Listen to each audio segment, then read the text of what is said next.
하나님의 약속의 말씀을 붙들고 기도한다는 건 내게 필요한 것과 일치하는 하나님 말씀을 찾아내서 하나님 내게 이렇게 약속하시니까 이것 주십시오 하는 거하고는 조금 차원이 틀립니다. 하나님의 약속의 말씀을 붙들고 기도한다는 것이 무엇인지를 오늘 본문 말씀이 우리에게 잘 보여주고 있습니다. 그것은 성취될 수밖에 없는 하나님의 계획을 말씀을 통해 발견했다는 의미입니다. 세상이 뒤집혀져도 반드시 이루어질 수밖에 없는 하나님의 말씀을 깨달았다라는 뜻입니다. 나는 놓치고 혹 살지 몰라도 하나님은 반드시 그것을 쥐어 성취하실 언약이 확신되어지는 것, 그게 하나님의 말씀을 붙들었다, 그리고 그걸 붙들고 기도한다라는 의미입니다. 하나님 말씀은 권능이 있습니다. 하나님 말씀은 사람의 말과 틀립니다. 사람은 호언장담해도 그 실제가 행동과 결과로 나타나지 않을 수 있습니다. 말한 거하고 실제하고 삶하고 괴리되는 게 참 많이 있습니다. 그렇지만 하나님 말씀은 권능이 있어서 그렇지 않습니다. 말이 떨어지면 그것이 곧 실제가 되어집니다. 그게 하나님 말씀이 권능이 있다는 것의 정확한 의미입니다. 하나님이 태초에 세상을 창조하실 때 빛이 있으라 하셨습니다. 그러니까 그냥 빛이 있어버렸습니다. 하나님 말씀은 그렇게 권능이 있습니다. 화분에게 한 번씩 물을 주면서 드는 생각이 있습니다. 야, 이거 어떻게 물만 먹고 이게 자라나? 그런데 잘 자랍니다. 하나님이 처음 세상을 창조하시며 물들은 생물을 번성케 하라 하셨거든요. 물들은 식물들로 번성케 하라 하시니까 그 명령의 효과가 지금까지도 이어집니다. 세상 끝날까지 계속 얘들은 물만 먹어도 잘 자랄 겁니다. 하나님 말씀이 그렇게 권능이 있습니다. 비만 한번 오고 나면 식물들이 얼마나 쑥쑥 자라는지요. 겁날 정도로 쑥쑥 올라옵니다. 하나님이 땅에서 생물을 내시고 푸른 풀들을 그 생물들에게 먹이로 주시고 나니까 그 많은 생물들을 먹이시려고 땅에서 계속 식물들이 자라 올라옵니다.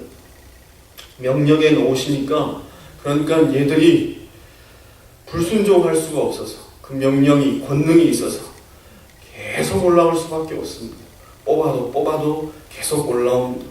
우리는 잡초라고 부르지만 걔들은 순종하며 올라옵니다. 그게 하나님 말씀의 권능입니다. 사람이 불순종하여 하나님 떠났습니다. 그러므로 인해서 죄와 사단의 권세에 인생과 세상이 장악되었습니다. 그래서 하나님은 세상과 사람을 긍휼히 여기셔서 메시아를 보내주시겠다 약속하셨습니다. 그리스도를 보내주셔서 구원하시고 사람과 온 세상을 회복시키겠다는 약속의 말씀을 주셨습니다. 그게 하나님의 언약이고 약속입니다. 하나님의 약속, 구원의 계획이 섰다는 얘기입니다. 그리고 그 말씀은 권능이 있어서 틀림없이 성취되어질 수밖에 없습니다. 성취되어졌고 앞으로도 완성될 것입니다. 끊임없는 불순종과 방해가 있었습니다. 사람의 불순종, 사단의 방해가 있었지만 그러나 그 약속의 말씀, 그리스도를 통하여 세상을 구원하시겠다는 약속의 말씀은 계속적으로 성취되어 왔습니다. 이 하나님의 구원 계획을 붙들고 기도하면 응답을 볼 수밖에 없는 것입니다. 이 반드시 지켜지는 신실하신 하나님의 약속을 붙들고 기도하면 열매를 맺을 수밖에 없습니다. 세상이 두 쪽 나도 반드시 성취되는 하나님 계획이기 때문에 그렇습니다. 세상이 뒤집어져도 틀림없이 이루어질 하나님의 위대하신 언약이기 때문에 그렇습니다. 그것 붙들고 기도하는 게 말씀 붙들고 기도한다는 것의 의미입니다. 그러므로 약속을 붙들었다, 말씀을 붙들고 기도한다는 건 무슨 일이 있어도 즉 사람의 불순종과 연약함, 사단의 방해와 세상의 핍박과 환난이 있어도 반드시 성취될 하나님의 구원 계획, 예수님 안에서 주어진 세계복음화의 언약에 초점 맞추어서 기도한다는 것을 의미합니다. 쉽게는 나는 전도자다 그렇게 깨닫고 모든 상황을 이해하고 모든 환경을 파악하여 기도한다는 것입니다. 내가 잘하건 못하건 둘째 문제입니다. 하나님께서 하나님의 영광을 드러내는 일을 내게 맡기셨구나 그렇게 믿고 판단하고 모든 상황과 문제를 이해하여 그렇게 기도하는 것입니다. 여러분, 우리는 진짜 전도자 맞습니다. 약간 의심스럽지만 우리 스스로를 바라볼 때 그렇지만 전도자 맞습니다. 왜냐하면 우리 안에 두신 복음이라는 것이 보통이 아니기 때문에 그렇습니다. 우리 안에 거하시는 예수님이 보통분이 아니시기 때문에 그렇습니다. 우리가 못하는 것, 우리가 실수하는 것 둘째 문제라니까요. 우리 안에 두신 복음은 너무 위대한 복음입니다. 사람들이 슬쩍 듣기만 해도 살아나는 복음입니다. 이 복음 때문에 세상이 움직이는 것이 우리 안에 두신 하나님의 은혜의 말씀입니다.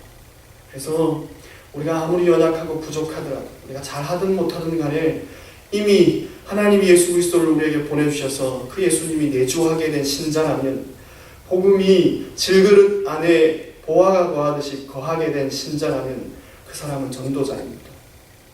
하나님 그 사람을 통해서 세상을 살리고 이웃을 살리고 하나님 영광을 드러낼 계획을 그 안에 성취하신 겁니다. 우리가 대단해서가 아니고 복음이 능력이 있어서 그렇습니다. 그래서 나 스스로를 전도자다 생각하고 상황과 모든 사건을 이해하기 시작해야 합니다. 하나님 날 통해 세상을 영화롭게 하시기를 원하신다. 이 믿음 가지고 모든 상황을 판단하시기 시작해야 합니다. 그렇게 이해하고 판단하고 기도할 때 하나님의 언약에 붙들려 기도하는 것이 무엇인지 이해하게 되는 것입니다. 그래야 일신의 유익만을 위해 기도한 이후에 응답을 받아도 응답인 줄도 모르고, 소원 성취하게 되면 기도 제목도 간절함도 없어져 버리는 그런 기도가 아니라 더디 응답되어도 반드시 이루어질 줄 확신하며 내가 기도하다가 죽고 다음 세대에 유산처럼 물려줄 기도 제목이 보이게 되는 것입니다. 미문에 앉아있는 안진뱅이를 살림으로 인하여서 일어난 핍박과 위협에 대해 사도행전 4장 말씀을 통하여 살피고 있습니다. 베드로와 요한이 공회에 잡혀 들어가 더 이상 그리스도의 이름으로 말하여 증거하지 말라, 그렇게 위협과 핍박을 받고 풀려 나오게 됩니다. 그리고 벌어진 사건, 그들이 들었던 그 핍박의 내용들을 모여있는 성도들에게 전하게 되어집니다. 그러자 그 성도들이 그 얘기를 듣고 기도하는데 그냥 기도하는 것이 아니라 우리가 흔히 표현하기 좋아하는 말씀을 붙들고 기도하기 시작합니다. 그런데 그 말씀은 어떤 말씀이었냐면 시편 2편에 있는 말씀이었습니다. 시편 2편의 말씀을 인용하고 그 시편 2편에 있는 말씀이 그대로 자신들 삶 가운데 성취되고 이루어졌는 줄로 판단하고, 즉 자신들에게 벌어지는 그 일이 시편 2편의 예언의 말씀의 성취로 이해하고 그렇게 상황 가운데 기도의 제목을 붙들고 기도했다는 것입니다. 시편 2편에서 인용된 말씀이 무엇입니까? 오늘 본문 25절에서 28절까지의 말씀을 제가 다시 한번 읽어보겠습니다. 또 주의 종 우리 조상 다윗의 입을 통하여 성령으로 말씀하시기를, 시편 2편에 있는 내용입니다. 어찌하여 열방이 분노하며 족속들이 허사를 경영하였는고, 세상의 군왕들이 나서며 관리들이 함께 모여 주와 그의 그리스도를 대적하도다 하신 이로소이다. 과연 헤롯과 본디오 빌라도는 이방인과 이스라엘 백성과 합세하여 하나님께서 기름 부으신 거룩한 종 예수를 거슬러 하나님의 권능과 뜻대로 이루려고 예정하신 그것을 행하려고 이 성에 모였나이다. 어떻게 상황이 말씀 안에서 이해됐는지 그들이 이 말씀을 통하여 우리에게 잘 보여주고 있습니다. 시편 2편의 예언의 말씀은 이렇습니다.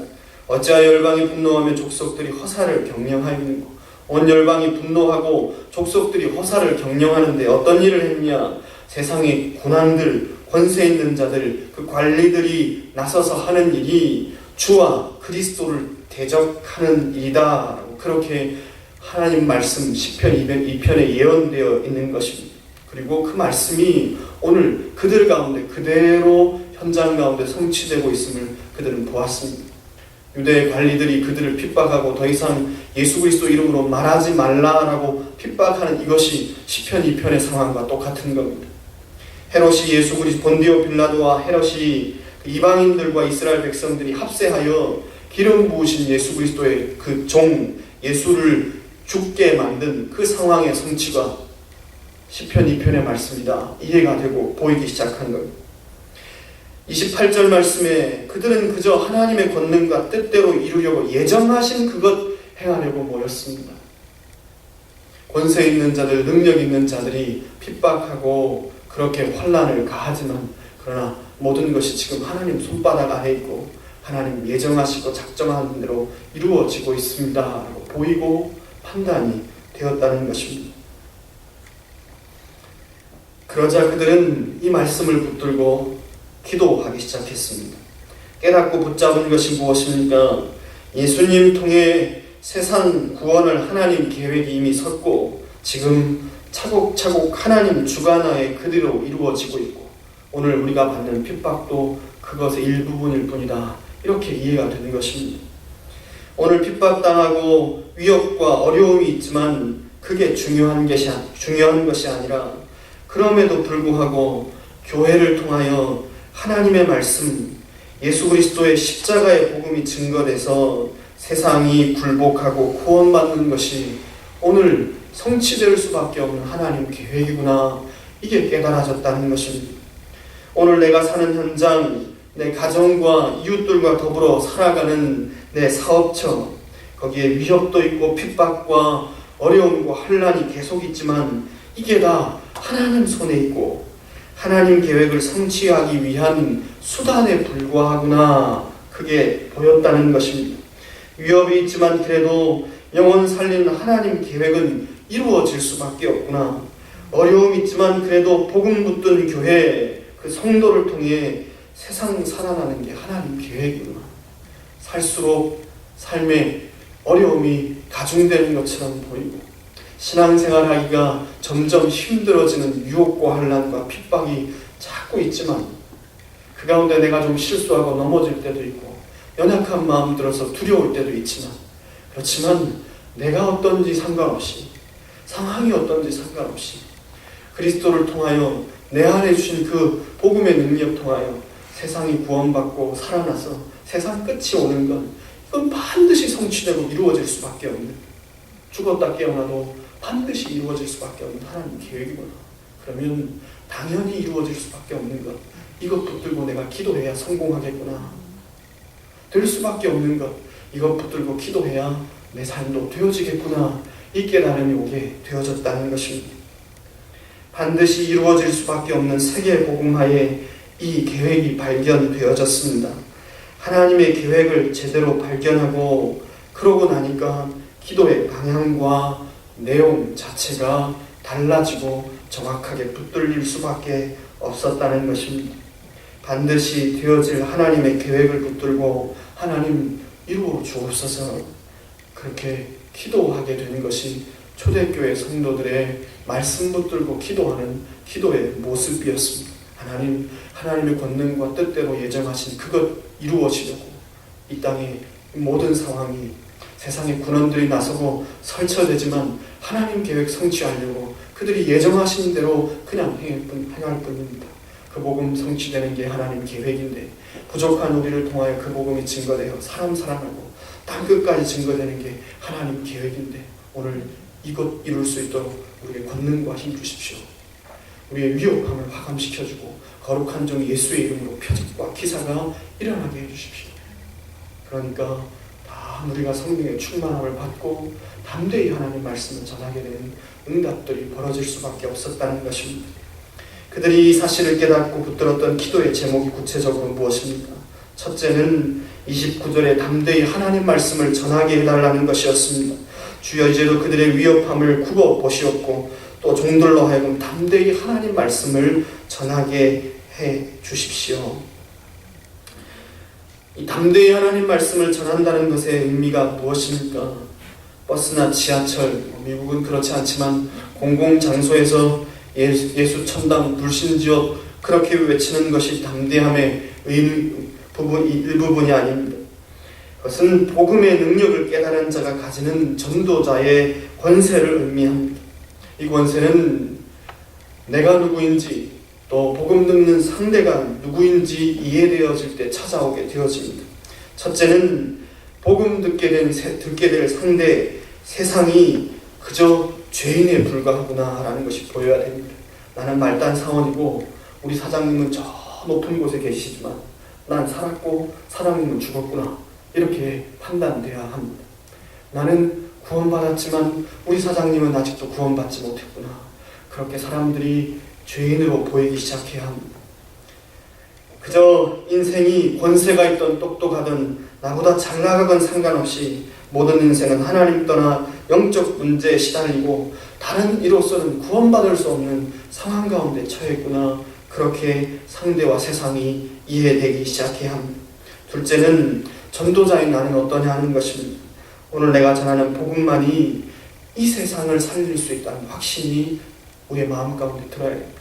난 참 부족하지만, 난 돈도 없고 배운 것도 없고, 나는 참 연약하지만, 나는 때때로 하나님 앞에서 하나님 마음에 들게 행동하지 못하지만 그럼에도 불구하고 하나님에게 생명을 주셨고 내 안에 그 복음의 능력이 거하는구나, 그리고 이 복음을 들어야 세상은 사는구나, 다 있는데 세상은 이것 몰라서 실패하는구나, 나는 좀 부족해도 이것 하나 붙잡아서 성공할 수밖에 없구나. 이 확신을 가질 때 찾아오는 것이 신자의 권세이고 담대함입니다. 그렇게 될 때에 베드로와 같이 기탄 없이 담대히 하나님의 말씀을 전하게 되어집니다. 13절 어제 읽었던 말씀입니다. 그들이 베드로와 요한이 담대하게 말함을 보고 그들은 본래 학문 없는 범인으로 알았다가 이상히 여기며 또 전에 예수와 함께 있던 줄도 알고. 학문 없는 범인인데 많이 배웠다, 그동안 안 만났더니 많이 똑똑해졌구나, 이런 정도의 수준이 아니었습니다. 못 배운 사람인데 여전히 연약한데, 그런데 좔좔 저렇게 논리적으로 말하고 저 담대함 도대체 어디서 나왔냐, 저건 베드로께 아닌데 이렇게 이해가 되고 보이기 시작했다는 것입니다. 그 담대함의 근원은 바로 12절입니다. 다른 이로서는 구원을 얻을 수 없는 천하인간의 구원 얻을 만 다른 이름을 우리에게 주신 게 없다는, 예수님 외에는 다른 구원이 없다는 이 확신이 듭니다. 베드로가 나도 믿고 구원받은 예수 그리스도, 당신도 믿지 않으면 오늘 당신의 권세가 아무 의미 없고 당신의 힘도 아무 의미가 없습니다. 다른 이로서는 구원할 수 없고 예수밖에 소망 없습니다. 이 믿음과 확신이 오니까 담대함이 생겼다는 것입니다. 두 번째 기도의 제목은 무엇입니까? 예수님 이름으로 부인할 수 없는 증거를 달라는 것이었습니다. 30절입니다. 손을 내밀어 병을 낫게 하셨고 표적과 기사가 거룩한 종 예수의 이름으로 이루어지게 하옵소서 하더라.